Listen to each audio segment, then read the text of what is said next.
चाहता है। सुबह को उठे, एक बख्त बीबी हाजरा रज़ियल्लाहु अन्हा से कहा, ए मेरी बीबी हाजरा, क्या हजरत इस्माइल अलैहिस्सलाम को तैयार कर लो, इसलिए मेरे साथ एक बादशाह के दरबार में दावत में इसे बुलाया है, दावत में जाना है, इसे तैयार कर लो। हजरत हाजरा ने तैयार कर लिया और दावत का हजरत इब्राहिम अलैहिस्सलाम ने इसलिए कहा कि बड़े बादशाह के दरबार में दावत हुई है। तो पता चला कि नबी ने ये कह दिया, जाहिरी में कुछ और मालूम हुआ तो असल में कहा कि बड़ा बादशाह तो दुनिया में अगर कोई नहीं रब के सिवा। और इब्राहिम अलैहिस्सलाम ने कि कहने का मकसद ये था कि रब करीम बड़ा बादशाह, उसने इसे दावत में बुलाया है। तो हजरत इब्राहिम अलैहिस्सलाम ने अपने बेटे लहते जिगर हजरत इस्माइल अलैहिस्सलाम को लेकर चल पड़े वादी मिला की तरफ। वादी मिला की तरफ चल पड़े। घर में बीवी से कह दिया कि एक दावत में जा रहे हैं। शैतान लाइन ने सोचा कि अच्छा मौका है कि हजरत इस्माइल अलैहिस्सलाम और इब्राहिम अलैहिस्सलाम को इस कुर्बानी से रोकूं। शैतान ने बड़ी कोशिश की, आखिरकार वो एक बूढ़े की शक्ल में हजरत हाजरा रज़ियल्लाहु अन्हा की बारगाह में आ गया। वो भी तो एक खलील की बीवी थी, अल्लाह से मोहब्बत करने वाली थी। उसकी पास आ गया। शैतान ने आकर कहने लगा कि हाजरा, क्या तुझे मालूम है हजरत इब्राहिम अलैहिस्सलाम हजरत इस्माइल को कहाँ लेकर गए थे? तो कहा मालूम है। कहाँ ले गए? कहा एक बड़े बादशाह के दरबार में दावत में ले गए। कहा दावत में ले गए हैं। शैतान लाइन बोला, शैतान मरदूद बोला, दावत में नहीं बल्कि वो हजरत इस्माइल अलैहिस्सलाम को कुर्बान करने ज़िबह करने ले गए हैं। हजरत हाजरा बोली, कोई मेहरबान बाप, रहम दिल बाप अपने बेटे को इस तरह कुर्बान कर सकता है, ज़िबह कर सकता है? तो शैतान ने कहा ज़िबह तो नहीं कर सकता, मगर हजरत इब्राहिम को अल्लाह का हुक्म है। तो हजरत हाजरा बोली, अगर अल्लाह का हुक्म है तो ये एक इस्माइल क्या, अगर हजारों इस्माइल होते मैं एक एक करके अल्लाह की बारगाह में कुर्बान कर देती। अल्लाह के प्यारे नबी की बीवी की मोहब्बत अल्लाह से कि एक इस्माइल है, अगर हजार होते मैं एक एक करके अल्लाह की राह में कुर्बान कर देती। शैतान नहीं बाहर से भी लाचार होकर तो वापस चला, कहने लगा यहाँ तो मेरा फरेब नहीं चला, अब क्या करूं? जाता है नन्हे बच्चे हजरत इस्माइल अलैहिस्सलाम के पास, उनकी उम्र अभी 12 या 13 वर्ष की उम्र शरीफ थी। उनके पास जाता है, कहता है ए इस्माइल अलैहिस्सलाम, आपको मालूम है कि आपके अब्बा आपको कहाँ लेकर जा रहे हैं? तो क्या फरमाया हजरत इस्माइल अलैहिस्सलाम ने कि एक दावत में, बादशाह के दरबार में दावत में लेकर जा रहे। कहा नहीं नहीं, तेरा बाप तुझे ज़िबह करने ले जा रहा है। उसने भी यही जवाब दिया, क्या एक रहम दिल बाप अपने बेटे को ज़िबह कर सकता है? तो उसने कहा कि इसको तेरे अब्बा को अल्लाह का हुक्म है। उसने कहा अगर अल्लाह का हुक्म है तो मैं कौन हूँ इसके सामने, अपने अब्बा के सामने रुकावट बनने वाला? कहा कि मैं कौन हूँ जो अपने अब्बा के सामने अल्लाह के हुक्म से उसे डाल दूं? जब वहां से भी शैतान लाइन मायूस हो गया तो आखिरकार हजरत इब्राहिम अलैहिस्सलाम के सामने जाकर कहने लगा, इब्राहिम तो एक ख्वाब की वजह से अपने औलाद को कुर्बान कर रहा है। तो हजरत इब्राहिम अलैहिस्सलाम अल्लाह के खलील थे, वो तो जान ही गए अपनी इस्लाहीद है।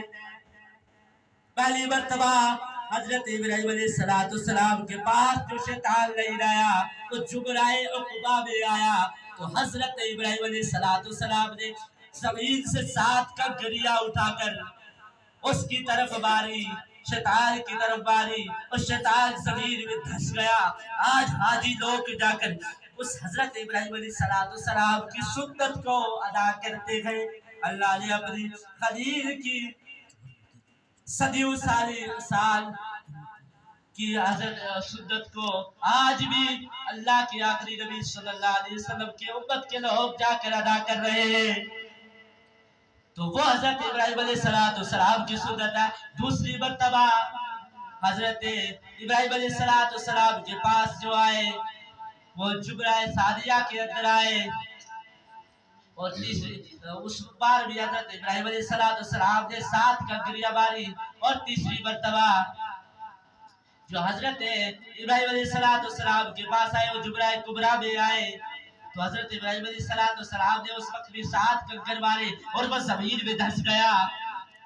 تو پھر حضرت ابراہیم علیہ السلام نے اپنے بیٹے سے کہا فلما بلغ معه السعي قال يا بني إني أرى في المنام أني أذبحك فانظر ماذا ترى قال يا أبت افعل ما تؤمر ستجدني إن شاء الله من الصابرين۔ پھر کہا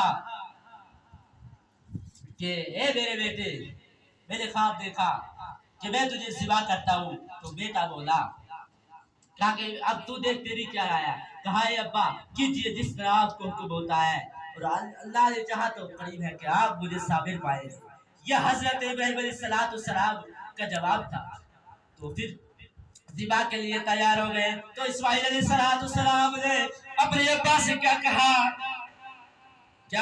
کہ ابا جان میری 3 وصیت یاد رکھنا، ایک یہ کہ مجھے ذبح کرتے وقت میرے ہاتھ اور پاؤں کو رسی سے جھگڑ یعنی باندھ لینا، تاکہ میرے تڑپنے کو دیکھ کر تمہاری محبت، تمہارے دل میں محبت پیدا ہو جائے اور تم اس کام سے رک نہ جاؤ۔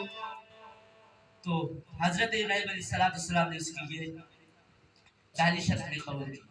دوسری کہا کہ قربانی کرتے وقت مجھے منہ کے بل لٹانا، اور تیسری کہی کہ یہ میری خبر میری قربانی کی میری ماں کو مت کہنا، اس کو اس سے بہت صدمہ ہوگا اور اس کا دل پاش ہو جائے گا۔ بس یہ 3 شرطوں کے بعد حضرت ابراہیم علیہ السلام نے ایسا ہی کیا، اپنی آنکھوں پر پٹی باندھی، حضرت اسماعیل علیہ السلام کو منہ کے بل لٹا دیا، اور لٹا کر جب چھری چلانے لگے خدا کی قسم زمین و آسمان حیران تھے، فرشتے حیران ہو گئے کہ کیسا منظر ہے، آج تک دنیا میں کسی نے نہیں دیکھا کہ ایک باپ اپنے بیٹے کی گردن پر اس طرح چھری چلا رہا ہے۔ فرشتے دیکھ کر حیران ہو گئے خلیل اللہ کی محبت کو۔